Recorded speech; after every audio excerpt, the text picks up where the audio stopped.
Hello guys, আসসালামু আলাইকুম। আপনারা সবাই কেমন আছেন?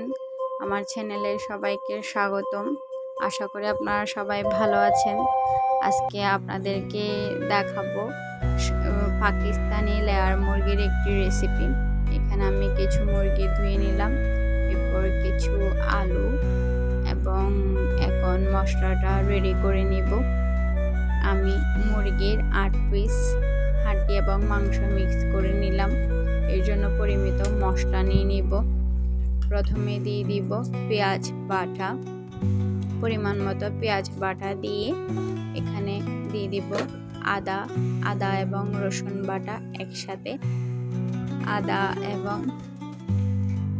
এবং রসুন বাটা পরিমাণ মতো দিয়ে দিব। আপনারা যদি আমার চ্যানেলে নতুন হয়ে থাকেন একটি লাইক এবং শেয়ার করবেন। আশা করি আপনাদের ভিডিওটা ভালো লাগলে আমার চ্যানেলে একটি সাবস্ক্রাইব করে পাশে থাকবেন। এবং এখানে মশলার সাথে আমি এরপর দিয়ে দিলাম হলুদ, মরিচ এবং মশলা। আশা করি মাংস রান্নার জন্য যা যা লাগে আপনারা সবাই জানেন, তবুও আমি বলার আগে ওই জন্য বললাম। এবং একটা ম্যাজিক মশলা অ্যাড করে দিব। এখানে আমার পরিমাণ মতো লবণ এবং আমার কাছে যে 3 ধরনের মশলা ছিল ওগুলো অ্যাড করে দিছি। এবং একটু সয়া সসও ছিল এবং সয়া সসটাও অ্যাড করে দিলাম। এরপরে এখানে একটু করে পানি দিয়ে মশলাটা ভালো করে মিশিয়ে নিব। রান্নার আগে এভাবে মশলা তৈরি করে নিলে আমার রান্নাটা অনেক সহজ হয়ে গেছে মনে হয়।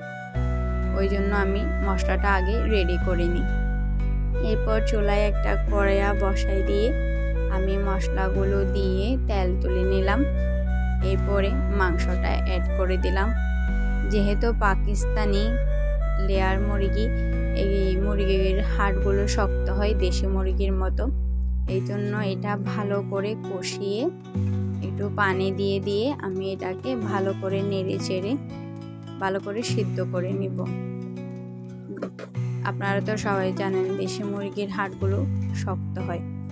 আমি এখানে ভালো করে এটা নাড়িয়ে কষাই নিব যতক্ষণ না মাংসটা সিদ্ধ হয়ে আসে। মাংসগুলো সিদ্ধ হয়ে আসলে আমি এখানে আলুগুলো অ্যাড করে দিছি। আলুগুলোও আমি এখানে সিদ্ধ করে নিব কষিয়ে মাংসের সাথে। প্রথমে পানি দিয়ে দিব না, ভালো করে কষিয়ে আলুগুলো সিদ্ধ হয়ে গেলে তারপরে পানি দিয়ে দিব। এটা হলো আমার রান্নার ফাইনাল লুক। মাঝখানে কিছু ভিডিও শেয়ার করতে পারলাম না আপনাদের সাথে, তবে খেতে এটা অনেক মজা হয়েছে।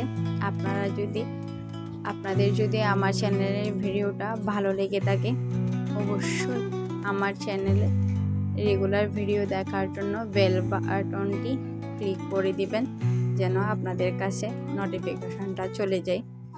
আমি আমার এখানে রান্না করতে করতে দুপুর হয়ে গেছে, ওই জন্য আমার বাচ্চারা আর আমি খাবার খাওয়ার জন্য খাবারটা বেরিয়ে নিলাম। আর আলু দিয়ে দেশি মুরগির ঝোল করলে আমাদের ঘরে অনেক পছন্দ করে। আর দেশি মুরগির তো একটু ঝোল হলে এমনিতেই অনেক ভালো লাগে, আলুটাই খেতে অনেক ভালো লাগে। এরপর আমি নারী শাক এখানে নারী শাক নিয়ে নিলাম। নারী শাকের সাথে একটা ফুটকা মরিচ নিয়ে নিব। আশা করি আপনাদের ভিডিওগুলো আমার ভিডিওগুলো ভালো লাগছে। আল্লাহ হাফেজ, আসসালামু আলাইকুম।